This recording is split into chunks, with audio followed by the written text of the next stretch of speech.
तापत्रे विनाशाय श्रीकृष्णाय वयं नमः। श्रीकृष्णाय वयं नमः। श्रीकृष्णाय वयं नमः। शान्ताकारं भुजगशयनं पद्मनाभं सुरेशं विश्वाधारं गगनसदृशं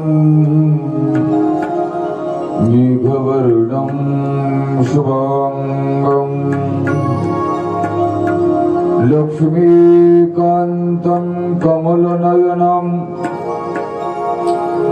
योगिर्हृदयानगम्यं वन्दे विष्णुं भवभयहरणं सर्वलोकैकनाथं।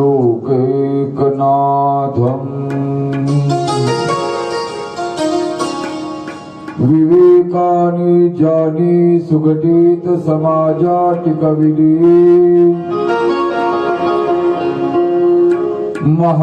महासिद्धांताचे हृदयरसिकत्व कलिली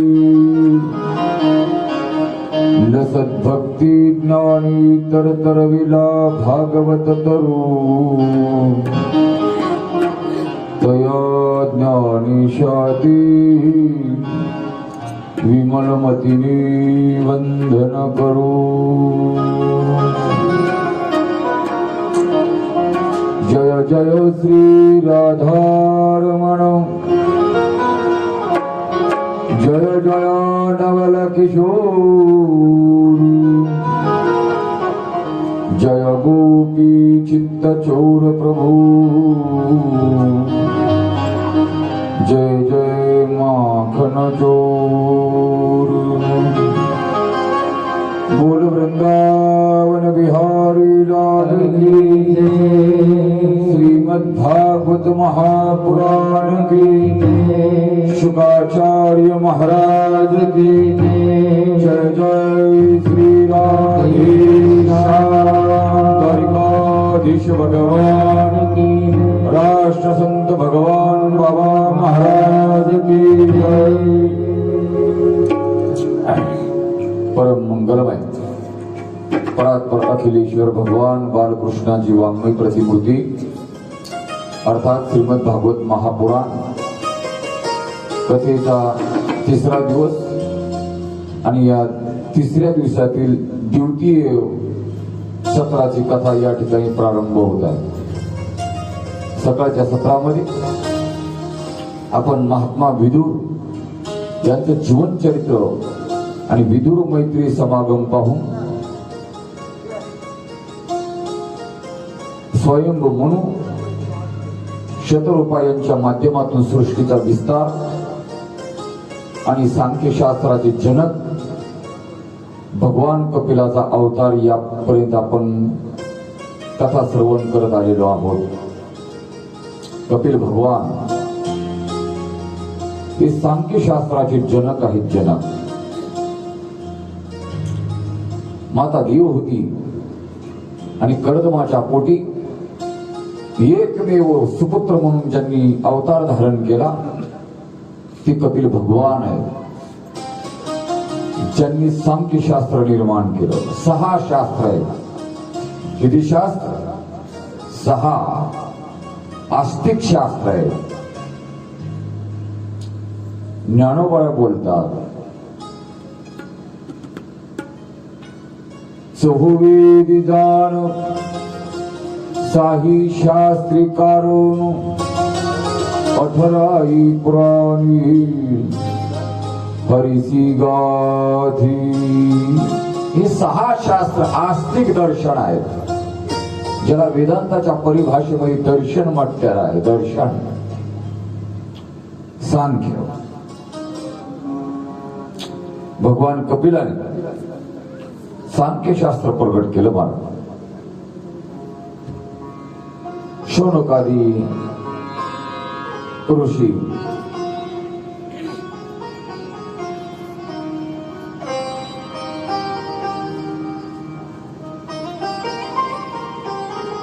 चिंतन करताना बोलून जातात, हे सुतजी महाराज, ज्या भगवंताने सांख्यशास्त्र अर्थात तत्वों की संख्या, सांख्य या शब्दाचा अर्थ आहे तत्वांचा विचार, ज्याला पंचभौतिक तत्व म्हटलेलं आहे. किती तत्व? पंचभौतिक तत्व. या सृष्टीची निर्मिती या तत्वांच्या माध्यमातून झालेली आहे. पंचभूत आहेत, ज्याला आम्ही पंचमहाभूत म्हणतो. आप, तेज, गगन, अलग लक्षामध्ये वायू, हे पंचमहाभूतापासून या सृष्टीची निर्मिती झालेली आहे.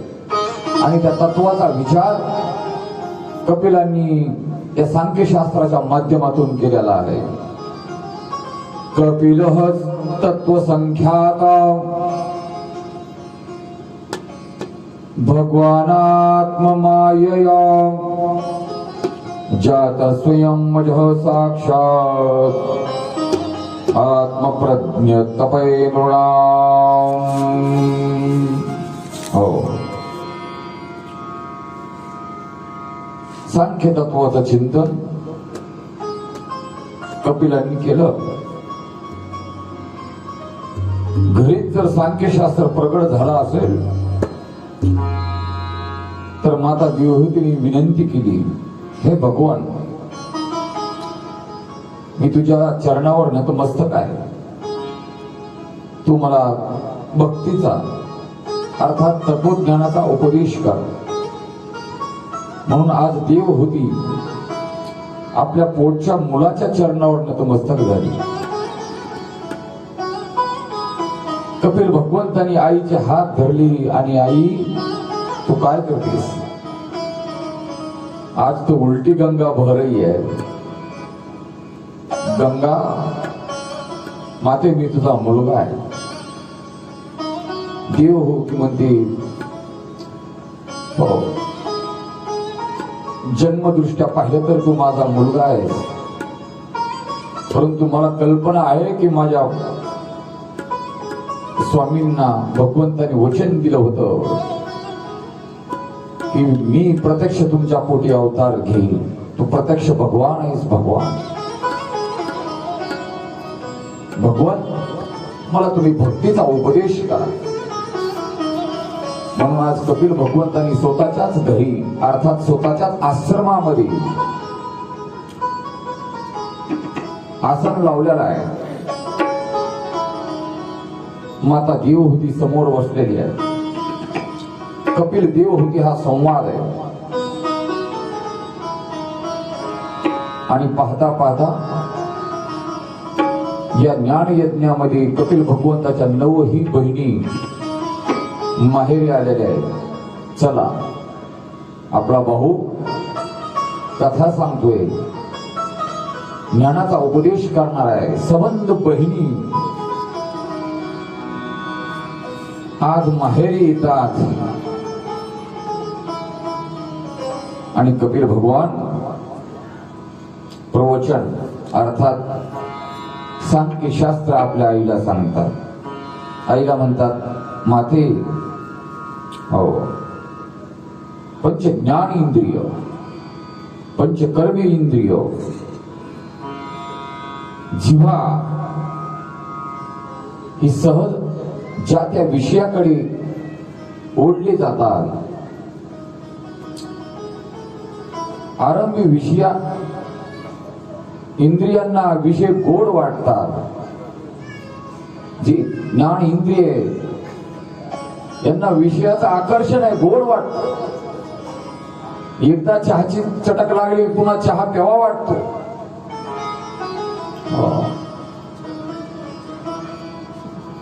ज्ञानोबा बोलतात, या इंद्रियांना एवढी चटक लागली महाराज की गोड असणारा परमार्थ विषयाने सोडला आणि कडू असणारा विषय या इंद्रियाने ग्रहण केला बर का. कडू विषय तो गोडू जीवासी झाला. कडवट असणारा विषय या विषयांना गोड झाला. अशी ही इंद्रिय आहे. वास्तविक पाहिलं तर विषयामध्ये काय आहे विस्तारानं बोलताय. हिरवी विषयी सुख आहे हे बोलणे सारखी नोही का विद्वत स्फुरणी पाही जगा माझी. हिरवी विषयी सुख आहे हे सांगण्यासारखं नाही, परंतु काय करावं. सहज तुम्ही आम्ही सर्व विषयांच्या द्वारामध्ये भीक मागण्यासाठी उभे आहोत.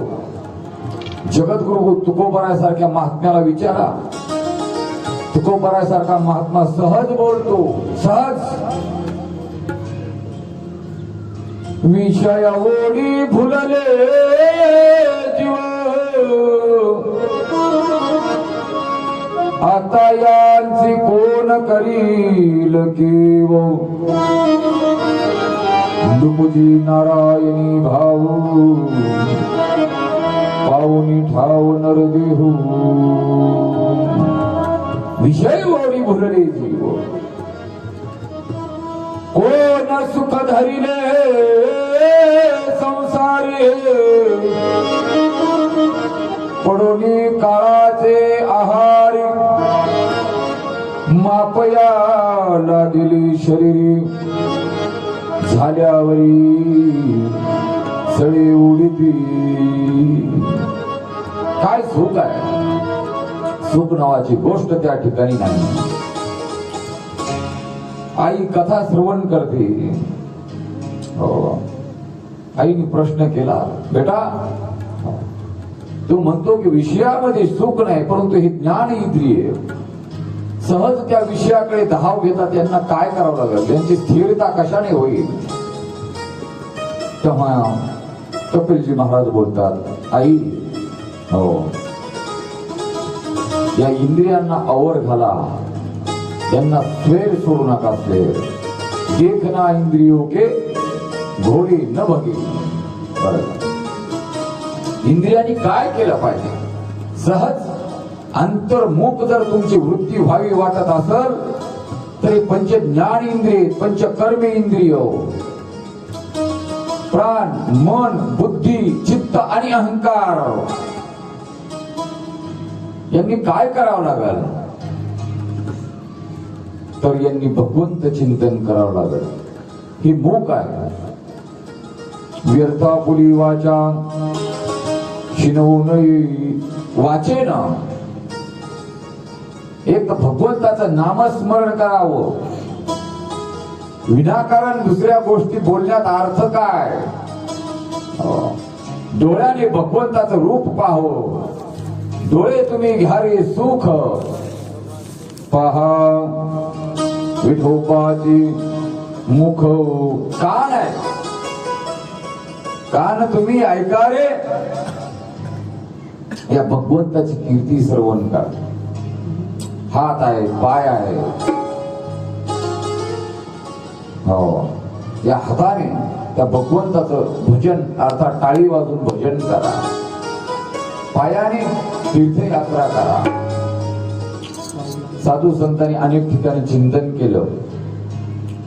या इंद्रियांना येन केन प्रकारे भगवंताकडे कसं लावता येईल यासाठी महाराज बोलून गेले. महाराज म्हणतात बोलावा विठ्ठल पहावा विठ्ठल बोलावा विठ्ठल पहावा विठ्ठल बोलावा विठ्ठल पहावा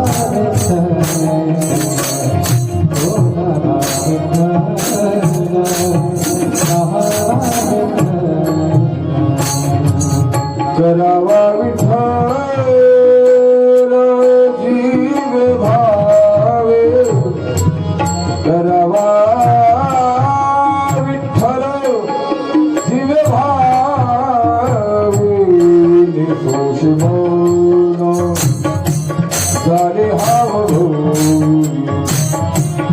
इने तुझे मौन झाले हव भोगी कणावा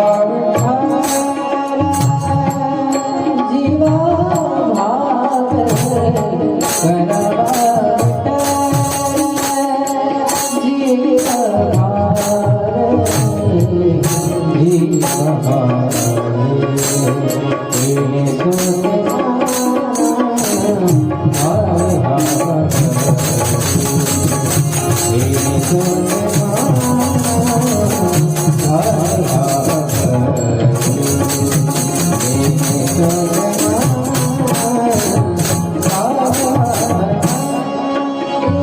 जगद्गुरु तुकोबार आहे. तुम्हाला आम्हाला सर्वांना सांगतात की हे पंच ज्ञान इंद्रिय, पंच कर्मेंद्रिय, मन, बुद्धी, चित्त आणि अहंकार, ज्याला वेदांत शास्त्रामध्ये अंतकरण चतुष्टय म्हटलेलं आहे. आलं का लक्षामध्ये? अंतकरण चतुष्टय हे सगळे इंद्रिय भगवंताकडे तुम्ही लावा. वाचेन बोलावा विठ्ठल, डोळ्याने पहावा विठ्ठल, हाताने पायाने करावा विठ्ठल, जीवी भावी काय होईल त्यावेळेस हे मन जे मन इने सोचे मन झाली हावभोरी. आता जर याला हावभरी झाला, हावभरी हे आता परत निघणार नाही घराकडे. परत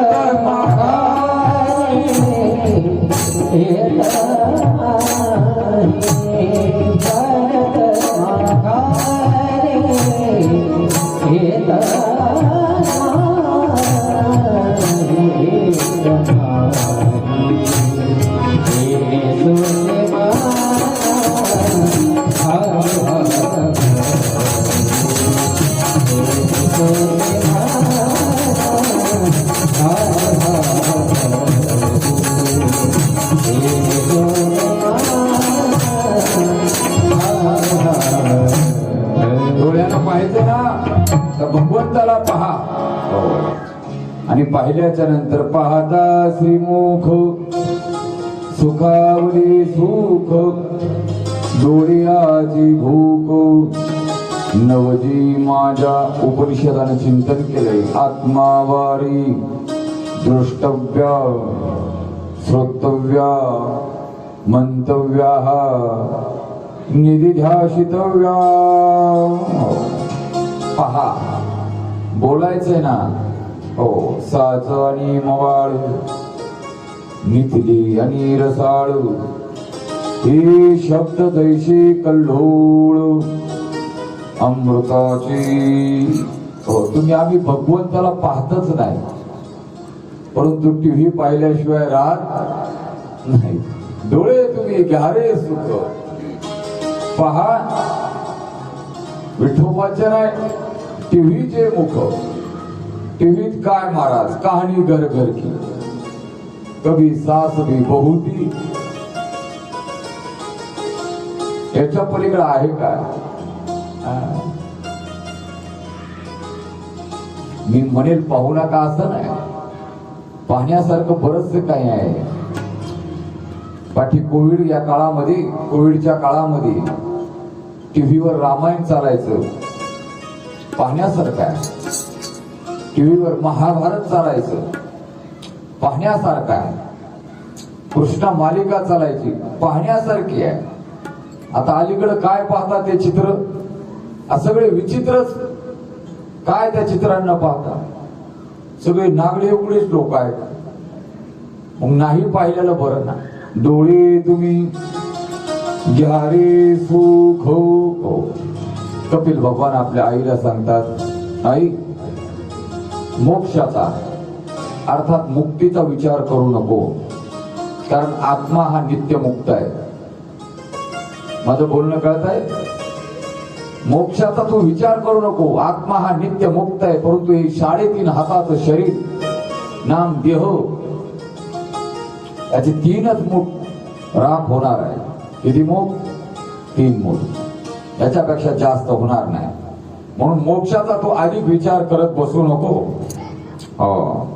देवहूती मातेला कपिल भगवंतानी पुढं योग दर्शन सांगितलं, ज्याला तुम्ही आम्ही पातंजल योग म्हणतो. ध्यान धारणा प्रत्याहार समाधी बरं का, हे अष्टांग योगाची लक्षण आहेत समाधीपर्यंत जाण्याची नियम. बरं का, समाधी मी तुम्हाला त्या दिवशी बोलून गेलो होतो. 2 प्रकारची समाधी आहे, एक सविकल्प समाधी आणि दुसरी निर्विकल्प समाधी. माझ्या माऊलींनी आळंदीमध्ये जी समाधी घेतली ती निर्विकल्प समाधी आहे, ज्याला तुम्ही आम्ही संजीवन समाधी म्हणतो. आजही ज्ञानोबारा घालून बोलतात. तुम्ही कधी भगवान सिद्धेश्वराच्या दर्शनाला गेले तर तिथं नंदीचं स्थान आहे आणि नंदीच्या एका बाजूला चांदीच्या पादुका ठेवलेल्या आहेत, त्याच्यावर जाळी मारलेली आहे. जुन्या काळात तिथून हात चांगला असा आतमध्ये जायचा, परंतु आपली लोक असे एक महाराज मध्ये प्रसाद टाकायचे, नारळ टाक, पिढे टाक, खडी साखर टाक. म्हणून पुढे संस्थांनी निर्णय घेतला बर का, आणि ती त्यावर जाळी बसवली. माझे गुरुजी वैकुंठवासी विठ्ठल बुवा घुले ते म्हणायचे, आजही जो सच्चा साधक आहे त्याने जर ज्ञानोबारांची साधना केली,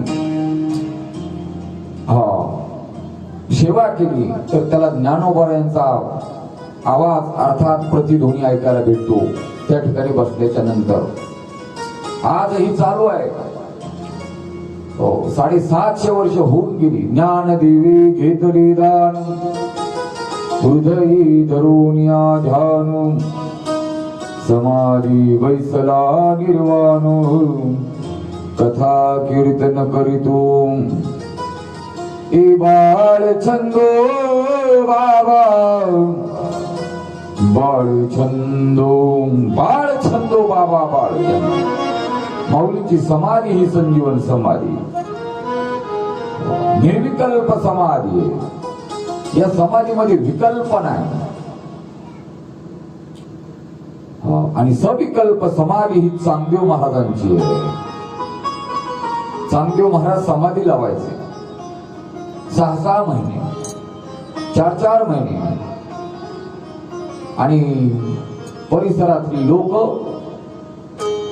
त्यांच्या समोर आपापल्या घरचं मेलेलं मृत शरीर अर्थात मळ आणून त्यांच्या समोर टाकायचं आणि त्यांची समाधी उत्थान झाली की चांगदेव महाराजांनी दृष्टिक्षेप केला की लोक जिवंत व्हायची, उठून जायची. असा दिनक्रम चालू 1400 वर्ष चांगदेव महाराजांचा हाच दिनक्रम होता. आणि माझी भगवान विश्वमौली ज्ञानोबाराय, सद्गुरु निवृत्तीनाथ दादा, सोपान काका आणि छोटीशी मुक्ताई मजल दर मजल करत पैठणला रेडा बोलून ते शुद्धीपत्रक घेऊन आळंदीला आलेले निघालेले आहे. तर वाटेमध्ये त्यांनी हे दृश्य पाहिलं. हा कोणतरी एक बाबा अंगावर भगव वस्त्र धारण करून समाधी लावून बसलेला आहे आणि हजारो लोकांचे प्रेत समोर पडलेले आहेत, लोक बसलेले आहेत ते मळी सांभाळत. छोट्याशा मुक्ताईने विचारलं, काय प्रकार आहे या? त्या लोकांना लोक बोलू लागली, हे आमच्या गावात घरी वारलेली लोक आहेत पंचक्रोशी मध्ये, आणि इथे का? तेव्हा लोकांनी सांगितलं, हे जे महान योगी अष्टांग योगी चांगदेव महाराज,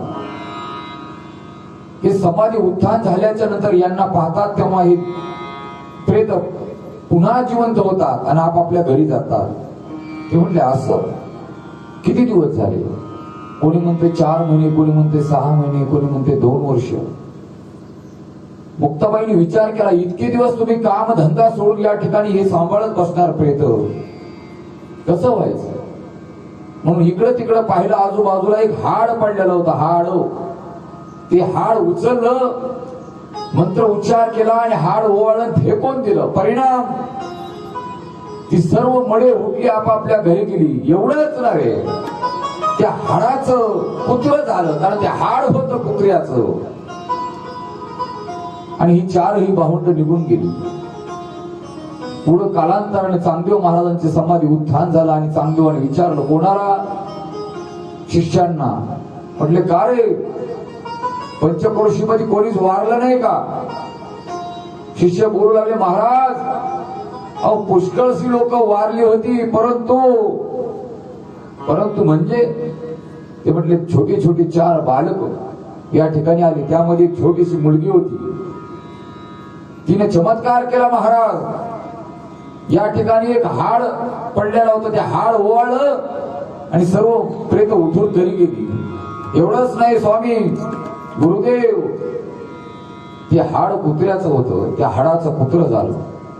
चांगदेव महाराजाला तर झटकाच बसला, कोण असतील म्हणून चांगदेव महाराजांनी ध्यान मुद्रा लावली आणि अंतर्ज्ञानाने जाणलं, अरे बापरे, हे कोणी सामान्य नाही, हे अष्टांग योगी, असणाऱ्या योग्यांचेही मायबाप आहे. म्हणून चांगदेव महाराजांनी पत्र पाठवलं, निरोप पाठवला. बरं आता काय लिहावं हा प्रश्न आहे. नमस्कार लिहावा तर ज्ञानाने मोठे आहे, आपलं वयाने लहान आहे. आशीर्वाद लिहावा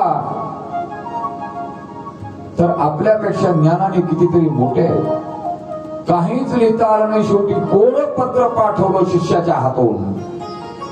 आळंदीमध्ये ज्ञानोपार आहे, असंच कोवळं कोवळं ऊन, थंडीचे दिवस आहे. मातीच्या भिंतीवर बसून दात घासत होते आणि निरोप आला मला. ते पत्र पाहिलं माऊलींनी, कोवळं पत्र आहे. मुक्ताईने पाहिलं, माऊलीच्या हातातून घेऊन, दादा कोणाचं काय? माऊली म्हणले, अरे थांब मुक्ते, तुला गडबड करते. झटका मारला आणि ते पत्र घेतलं, पाहिलं आलटून पालटून, काहीच नाही. कोणाचं पत्र आहे? शिष्यांनी सांगितलं, महान योगी चांगदेव महाराज मेला चांग्या. अरे 1400 वर्षे जगला, परंतु कोऱ्याला कोरा राहिला. माऊली बोलले, मुक्ते महान योगी आहे असं बोलू नये थोडा मोठ्यांना. पाहू दे इकडे ते पत्र. आणि त्या कागदावर माझ्या माऊलींनी 65 ओव्या लिखाण केलं. त्याला चांगदेव 65 म्हटलं जाते. स्वस्ती श्री वटेषु जो लपोनी जगदा भासू, दावी मग ग्रासू प्रगटला करी. 65 वयाचं हे चांगदेव 65 नावाचं पत्र ज्ञानोबांनी चांगदेव महाराजांना रिटर्न केलं. चांगदेव महाराजांनी पाहिलं, महाराज भाव समाधी लागली, भाव समाधी. आणि शेवटी चांगदेव महाराज आले भेटण्यासाठी आकाश मार्गी. वाहन आहे, वाघ आहे, वाघ हातामध्ये वासुकी नाग आहे. आकाश मार्गे झाली. माऊलींना कळालं की अष्टांग योगी चांगदेव महाराज आपल्याला भेटायला येत आहेत. हो, श्रेष्ठ आहेत, पाहुणे आहेत, आपल्या गावला यायले. त्यांना भेटण्यासाठी समोर केलं पाहिजे, त्यांचा सत्कार केला पाहिजे. काय करावं? तेव्हा माऊलींनी बसलेल्या भिंतीलाच आज्ञा केली, माते हो तुम्ही चला. चालविली जड भिंती हरली चांगयाची भ्रांती, मोक्ष मार्गीचा सांगती ज्ञानोबा माझा. चांगदेव महाराजांनी ते दृश्य पाहिलं आणि वाघावर उडी मारली. कुणाच्या चरणावर? मुक्ताबाईंच्या. आणि चांगदेव महाराज बोलू लागले, चांगदेव म्हणे आजी जन्मालो, चांगदेव म्हणे आजी जन्मालो, चांगदेव म्हणे आजी जन्मालो, चांगदेव म्हणे आजी जन्मालो. गुरुपुत्र झालो मुक्ता गुरुपुत्र झालो मुक्ताईचा कांडदेव भले आधी जन्मालो कांडदेव भले आधी जन्मालो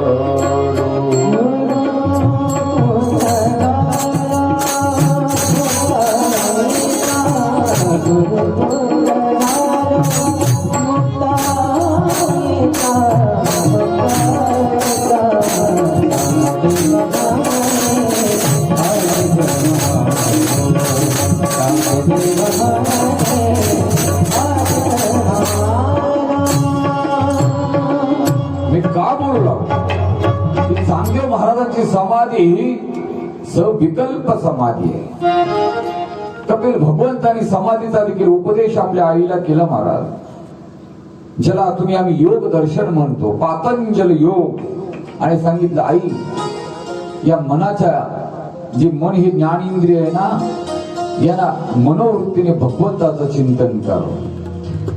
तच्चिंतनम तत्कथनम अन्योन्य तत्प्रबोधनम इदधेक परंतुंचो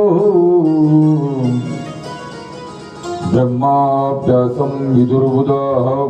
या ठिकाणी कीटक भृंगी न्यायाचं चिंतन आलेलं आहे. मला न्याय तो सांगायचा नाही. तुका म्हणी आळी जीवी नुरीची वेगळी गोविंद गोविंद मना लागलिया छंदो मग गोविंद ते काया भेद नाही देवातया. तुम्ही जिथे आहात, ज्या अवस्थेत आहात, त्या अवस्थेमध्ये भगवंत चिंतन करत चला. कामामध्ये काम काही म्हणा राम राम. हो, जे काम तुम्ही करत आहात, साधू संतांनी काय केलं? कर्म धर्म त्यांचा झाला नारायण नारायण. हो, प्रपंच सोडला नाही, काम सोडलं नाही. आमच्या जनाबाई महाराजांना विचारा, जनाबाई महाराज बोलतात, दळिता कांडिता जीविता विबाई. राम वेळोवेळा आम्ही गाऊ. आता जात राहिलं नाही. हे जात कुठे गेलं कल्पना नाही. हातपार झालं महाराज जातो. जात नव्हतं परंतु गेलं. ज्याचं नाव जात गायब झालं. पुणे मुंबईला माहित नाही. आम्ही काल परवा जात सांगितलं सानपाड्याला. ते म्हणजे बाबा हे जात काय? त्यांना काय माहित जात कशाला? मग त्यांना सांगितलं जात म्हणजे मिक्सर. अलीकडच्या भाषेमध्ये काय सांगणार? उखळ माहित नाही, जात माहित नाही, पाटा माहित नाही. पाटा कुठं राहिला आता? पाटा पाट्यावर रगडलेला ठेचा काही मजा वेगळी होती. मिरच्यांचा ठेचा. आता ह्या वस्तूच राहिल्या नाही. जुन्या काळामध्ये जात संत जनाबाई महाराज भल्या पहाटे हो दळण दळायच्या बरं का. 4-4 पायल्याचं दळण. मी म्हणतो आताच्या पोरीला दळण दळता येईल का? हा प्रश्न आहे. तुमच्यापैकी बऱ्याच जणांनी दळण दळलंय का नाही दळलं? हो, जात्यावर पहाटे उठायचं, 4 पायल्या 5 पायल्या ज्वारीचं दळण दळायचं. रोज दळण दळायचं, त्याच्या भाकरी स्वयंपाक व्हायचा. आता ते काळ राहिला नाही. जनाबाई महाराज जात्यावर दळण दळतात. सुंदर माझे जाते गे फिरती बहुतूके. सुंदर माझे जाते गे फिरती बहुतूके. सुंदर माझे जाते फिरती बहुतूके. सुंदर माझे जाते फिरती बहुतूके. सुंदर माझे जाते गे फिरती बहुतूके. सुंदर माझे जीवते भवतु मे। सुंदर माझे दाते फिरते बसते सुंदर माझे दाते फिरते बसते ओ या गाऊ कवतुके तू ये रे बा विठ्ठला। ओ या गाऊ कवतुके तू ये रे बा विठ्ठला। सुंदर माझे दाते गे फिरती भवतु मे। सुंदर माझे दाते गे बहु। जनाबाई महाराज पहाटेच्या पाळी ओढ्या गात गात भगवंताला आळवीत आहे आणि महाराज भगवंताला ही जनाबाईचा लढा लागलेला आहे। भगवान वाटच पाहून जेव्हा जरी हाक मारते विटेवरून भगवान उतरायचे पहाटे। हो, ज्या ठिकाणी जनाबाई महाराज दळण दळत आहेत भगवंतांनी समोर येऊन बसावं ते जात ओढण्यासाठी। हो, जनाबाई महाराज गोड बोलतात। जनी जाते जाईल किरत राहील थोडासा लाभ होईल तू हे रे बा विठ्ठला। सुंदर माझे दाते गे फिरते भवतु मे। सुंदर माझे दाते फिरते बसते सुंदर माझे दाते फिरते बसते। जनाबाई महाराज म्हणतात आपण जाणारे आहोत जाणारे परंतु मरावे परी कीर्ती रूपी ओढावे। तुम्ही आम्ही सर्व जाणारे आहात। भगवान कपिल आपल्या आईला सांगतात आई हा देह जाणारा आहे मानच्या भौतिक देह आहे आणि या देहाचं गणित मांडलेलं आहे पुनरपि जननम पुनरपि मरणम पुनरपि जननी जठरे शयनम यह संसारे खलु दुस्तारे। तेव्हा भज गोविंदम भज गोविंदम भज गोविंदम मूढमते आचार्य बोलतात आई देह जाणार जोपर्यंत आहे तोपर्यंत भगवंत चिंतन करून घ्यावं। कारण या देहाची जी स्थिती आहे तीन प्रकारामध्ये या देहाचं वर्गीकरण केलेलं आहे। स्थूल सूक्ष्म कारण हे तीन देह सांगितलेले। स्थूल देह जो तुमच्या आमच्या डोळ्याला दिसतो याला स्थूल देह म्हटलेला आहे। याच्या आत सूक्ष्म देह आहे पंच ज्ञानेंद्रिय पंच कर्मेंद्रिय पंच प्राण मन आणि बुद्धी याला सूक्ष्म देह म्हटलेला आहे। याला माझ्या माऊलींनी लिंग देह म्हटलेला आहे। कोणता देह माऊली जरा 16व्या अध्यायामध्ये पहा माऊली बोलतात लिंग देह कमळाचा कोटी वेचतयाची ब्रह्मराचा बंदी जयाचा उदय लावय। लिंग देह कमळाचा याला लिंग देह म्हणतात। आणि याच्या नंतर एक आरोग्य पंच ज्ञानेंद्रिय पंच प्राण बर का पंच कर्मेंद्रिय 15 एकूण 17 तत्वाचा हा कारण देह म्हटलेला आहे। याच्याही नंतर 36 तत्वाचा महाकारण देह आचार्यांनी चिंतन केलेला उपनिषदामध्ये असा हा देह बर का। या देहाची निर्मिती कपिल भगवान आपल्या आईला म्हणतात आई आईच्या गर्भामध्ये हा देह तयार होतो। माता पित्यांच्या संयोगातून हा देह जन्माला येतो। 3.5 हाताचा हा देह गर्भ कसा तयार होतो याचं उपनिषद गर्भ उपनिषदानं चिंतन केलेलं आहे। आईच्या आणि वडिलांच्या सममिलनातून या गर्भाची निर्मिती होती. माते पहिल्या रात्री एका रात्रीमध्ये हा गर्भ कलनम तू एक रात्रीनं असं म्हटलेलं आहे. कलनम तू एक रात्रीनं. कलनम या शब्दाचा अर्थ आहे एखाद्या पानावर दवबिंदूचा थेंब पडलेला असतो ना, त्याप्रमाणे एका रात्रीमध्ये हा तसा तयार होतो.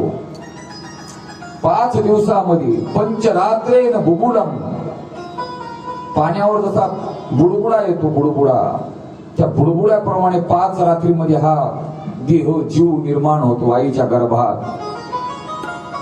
हो दशणा ही तू करकुंदो.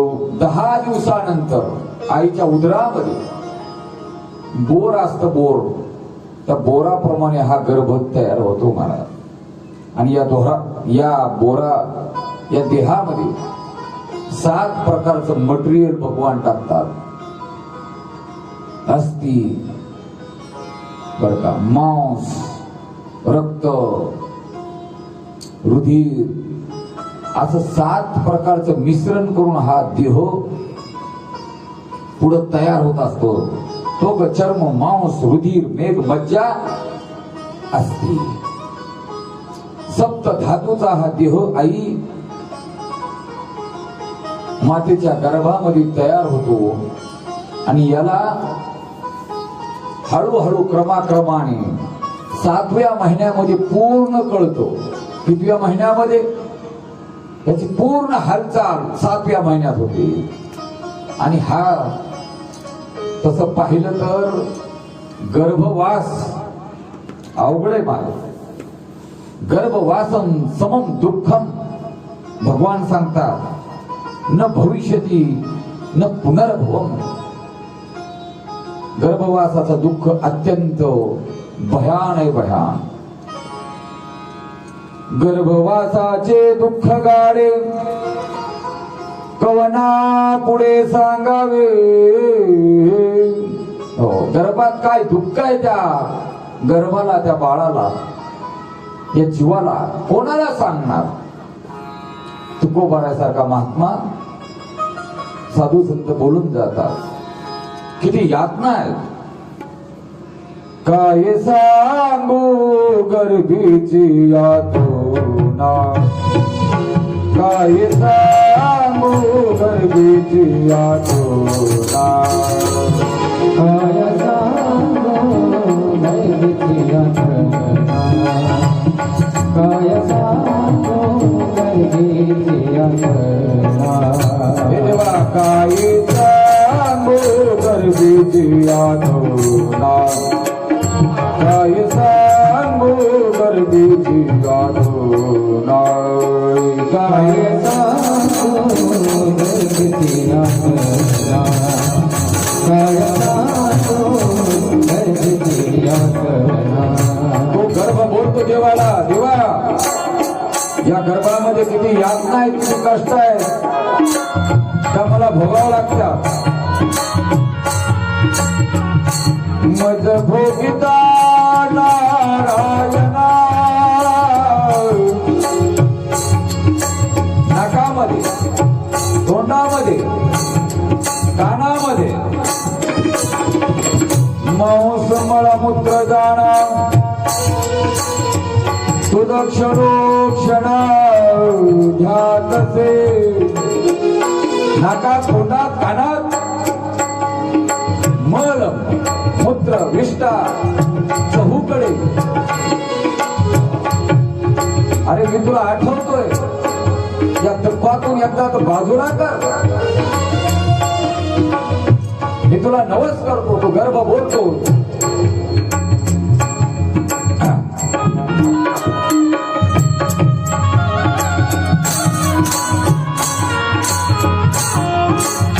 हे देवा नारायणा, एक वेळ करी दुखावी डोळे, एक वेळ करी दुखावी डोळे. एक वेळ दुखावी डोळे,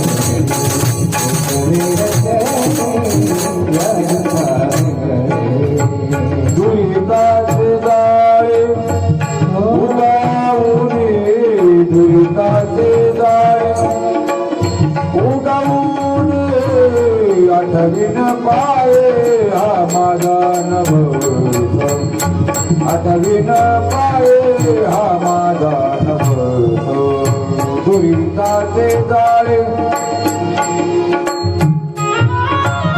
हे देवा नारायणा भगवंता याच्यातून बाजूला का मी तुला वचन देतो शाब्द देतो रात्रंदिवस मी तुझं भजन करेन तुझी आठवण करेन मला फक्त बाजूला कर असा बोलणारा गर्भ 9 महिने 9 दिवस आईच्या पोटात वाढतो मला आणि जेव्हा बाहेर येतो बाहेर जन्माला येतो भगवंताला दिलेलं वचन विसरून जात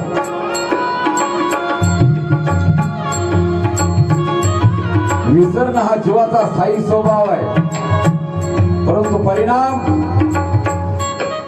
विसरल्यामुळं